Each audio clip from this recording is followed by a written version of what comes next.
Meteorologist Zane Satry keeping an eye on a very active radar tonight. Yeah, some of those strawberries finally getting a little bit of water. There you on go, them, Stacey. yeah. You need those strawberry beds to stay a little bit wet, don't dry out too much. We do have some storms ongoing right now here across parts of the state. Not everybody is getting in on the action, but some storms lighting up the radar, mainly off to the north and the east as you head up towards the Highway 30 corridor here in kind of east central Iowa, mainly in Marshall County, Marshalltown. You're about to get in on some rainfall here just shortly. Another little cluster, a little storm cell down here, kind of the intersection of Story, Jasper, and Marshall counties. Baxter, Collins, Rhodes, right around there, right as Highway 65 and 330 kind of go intersect each other up in that part of central Iowa. Ames also getting some storm activity at this point. Off to the north, there's also a little bit more storms here up in Wright County, north of Clary, and those stretch back up into Kossuth County towards Algona. All this activity kind of drifting southward with a little bit of a southeasterly direction here too. Right around the metro area, looks like one little cell's kind of tried to form up right around the Grimes area, and then we've got more of those storms just east of Huxley, Cambridge, and those are drifting off to the south and east as well. All 20-30 miles per hour, not too fast. So you're going to get a good downpour if you're underneath one of these storms here as we go through the evening time frame. Outside right now here in downtown Des Moines, still got that hazy look to our skies. And since we've been dry, don't have any rain-cooled air just yet, we're still just shy of 90 degrees. Winds out of the southwest, 11 miles per hour. Some rain-cooled air in some spots, though. Ames has dropped all the way down to 79 now.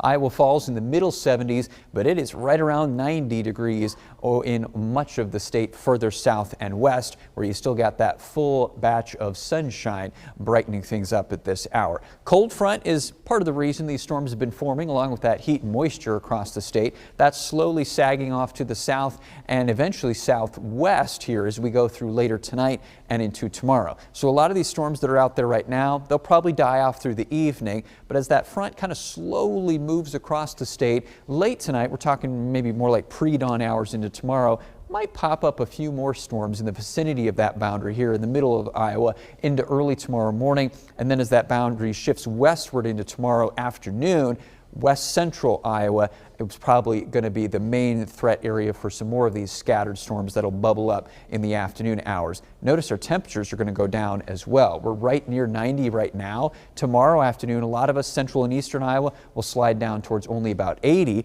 And then we've got 80 degrees on the board again for Thursday, and less humid air will slide in from the north and east behind that front. Sunshine and very comfortable conditions here for Thursday afternoon. Once high pressure slides down to our south, then by Friday, we'll turn our winds around back to the north, or back to the south and west, start to inch those temperatures up, and then eventually we'll see another shot at rainfall as we head into the weekend. But once we get towards that Thursday time frame, it's looking pretty nice. Chance of a spotty storm here tonight, in addition to the ones ongoing right now. Otherwise, your Tuesday night mostly cloudy with middle 60s for overnight low temperatures. Bit of a spread in temperatures tomorrow. Upper 70s in eastern Iowa tomorrow, near 90 in western Iowa. A lot of us will be right around that 80-degree mark here around the Des Moines metro. Similar Thursday, like we said, pick day of the week. Starting to warm back up a little bit Friday, but still dry and comfortable, low humidity. Another shot at storms on Saturday. Maybe some of those linger into early Sunday. We'll start next week with pleasant temperatures right near 80. Thanks, Zane.